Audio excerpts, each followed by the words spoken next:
आवाज आल्याबरोबर ती धावत गेली ग माई इकडे.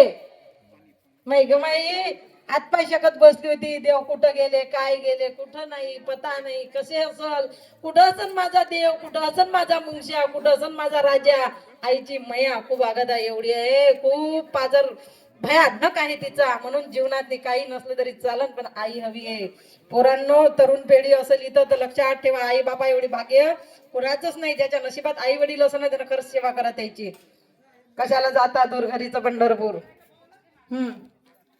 आणि धावत गेली गमामाय, धावत आली वटी धरून. माझा मुंगशा याच्यात न्याय पेवा, चला पहा, कोणीतरी या, माझ्या मुंगशाला काढा.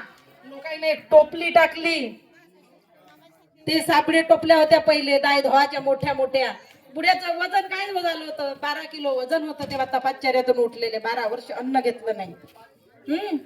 आणि त्या टोपलीतून बाबाला बाहेर काढलं तर बुडा चालायला लागला. काय झालं, चालायला लागला. पहा शक्ती, पहा ऊर्जा, काय पावर ती, काय तेज बुड्याचं, काय शक्ती असेल तेव्हा.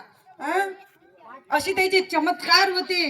गोविंदरावासी अभिमान झाला, दृष्ट काळी मुंगसाजी जेऊ घातला. साऱ्या जनतेशी सांगू लागला, मातीचे फुटाने दाखवी त्याला. माझ्या देवाला, गोविंदराला अभिमान झाला होता.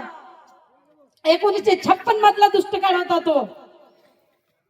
तेव्हा अन्न भेटत नव्हतं, पाणी भेटत नव्हतं, वस्त्र भेटत नव्हतं. एवढा दुष्टकाळ भयानक पडलेला होता. नारकुंडला लोक ढोर घेऊन गेले होते लोक त्या वर्षाला. एवढा भयानक दुष्काळ पडलेला होता. आणि त्या टायमामध्ये बाबा तपात असताना त्याच्या स्वप्नात जाऊन सांगितलं की गोविंदा, मला भाकर आणून देत जा रे.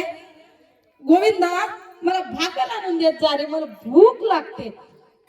आणि गोविंदराव येऊन